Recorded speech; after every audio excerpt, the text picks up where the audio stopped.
Olá, queridos alunos, tudo bem com vocês? Espero que sim. O tema da nossa aula de hoje é sangue.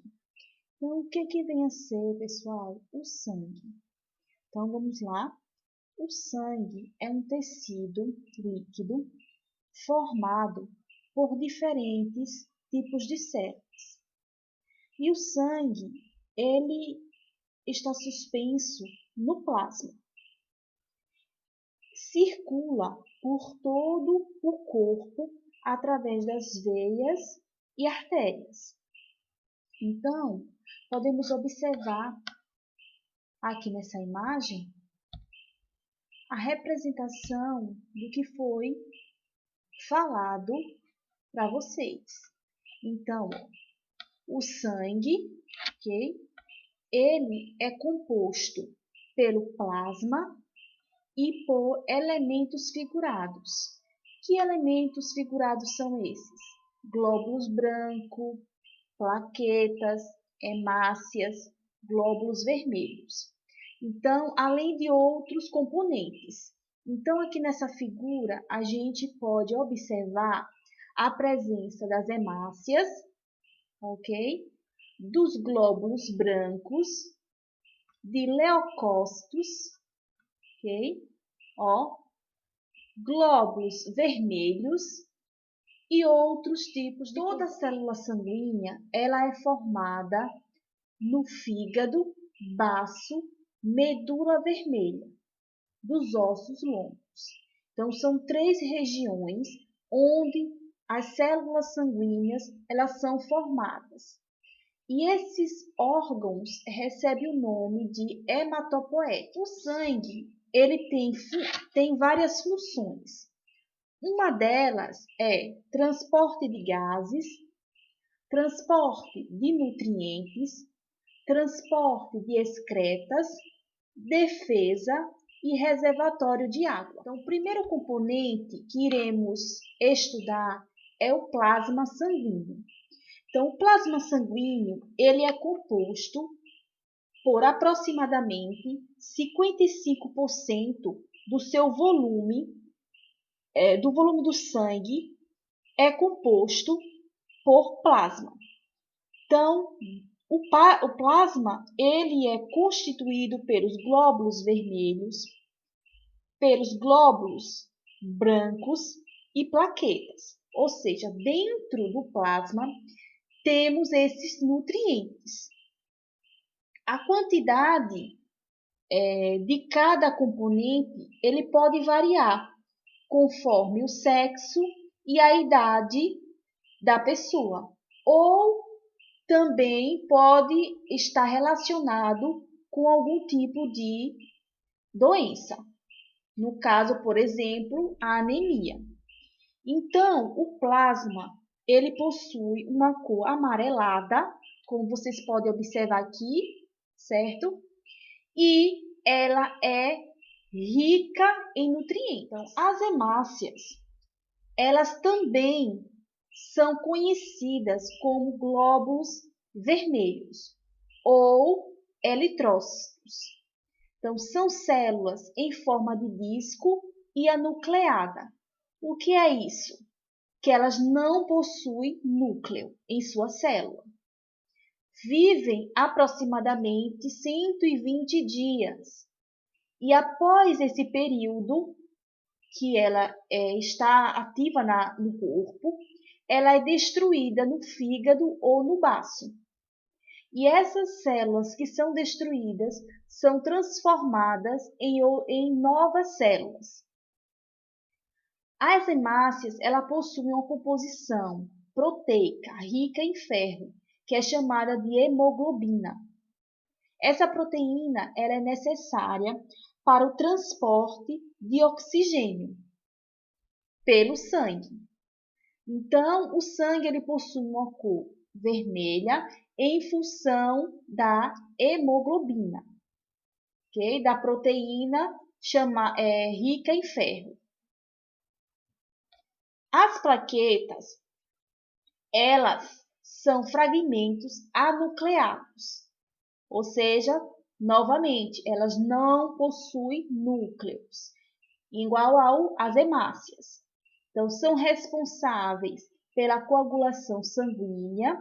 Durante essa coagulação é produzida uma pequena proteína chamada de fibrina.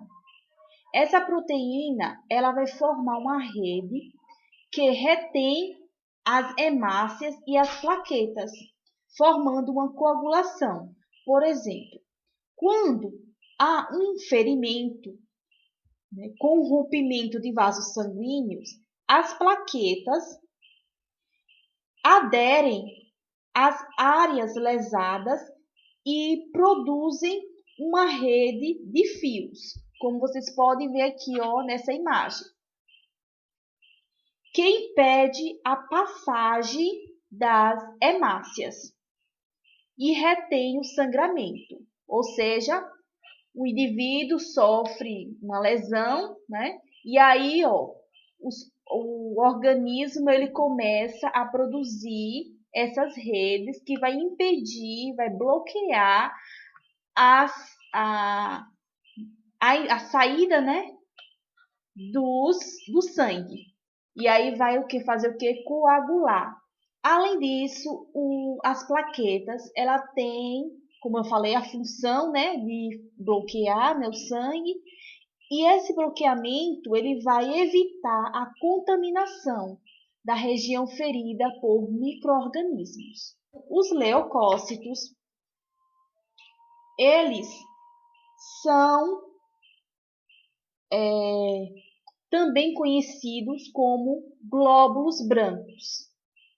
São células de defesa contra qualquer elemento estranho que entre ou penetre no corpo, como vírus, bactérias e as toxinas, que são veneno. Então, qualquer corpo estranho que penetre, que tente invadir o corpo de um ser vivo, vai ativar a produção de leucócitos, que vai estar presente no sistema imunitário, que iremos estudar. Os leucócitos são maiores que as hemácias. Na figura, vocês podem observar que o leucócito ele é maior do que as hemácias e eles estão presentes em pequenas quantidades, né? Ou seja, existe mais hemácias do que leucócitos. Os leucócitos, eles podem ser ativados de duas formas. Por meio da fagocitose, okay? Que é um processo onde vai haver a destruição daquele vírus, daquela bactéria, quando ela invade, né, o corpo do ser vivo. Então, na fagocitose, o que acontece? Os leucócitos, eles vão vão engolir, né? A gente chama de fagose, quer dizer comer essa bactéria. E dentro do intestino, né, de outros seres vivos que existem dentro de um ser vivo, por exemplo, aqui a gente temos a ameba, certo? Então, ela faz esse processo de fagocitose. Então, o que ela vai fazer? Ela vai ingerir essa bactéria. Após a ingestão, antes da ingestão, ela vai identificar, vai se locomover por meio dos pseudópodes, que são falsos pés. Ao se locomover, ela vai lançar um dos seus pseudópodes e vai envolver essa bactéria. Quando ela envolver essa bactéria dentro do seu corpo, ela vai levar para dentro do seu intestino. Chegando lá, eles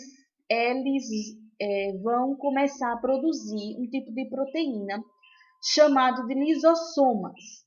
Então, essa proteína vai quebrar, né, vai digerir essa bactéria. Após a digestão, como vocês podem ver aqui, a bactéria toda digerida, né? Após a digestão, esse ser, no caso a ameba, ela elimina os resíduos da bactéria dentro do corpo do ser vivo, ok? Outro processo é o do anticorpo. Então, nesse caso, a célula, né, as células do corpo, né, vai identificar um ser estranho, né, dentro do corpo e vai começar a enviar sinais para os leucócitos, né, e aí os leucócitos enviam sinais para os monócitos, para os basófilos, né, para os neutrófilos, para começar a produzir anticorpos, né, para combater esse vírus e para imunizar o indivíduo contra futuras infecções que ele vier se contaminar. Com esse mesmo sistema imunitário ou sistema imunológico é o que a gente está estudando, né, no decorrer dessa apresentação. Então, quem faz parte do sistema imunitário? São os anticorpos, os leucócitos, que eu já falei para vocês, e outros componentes. São diversos componentes que faz parte, né? E qual é a função dele?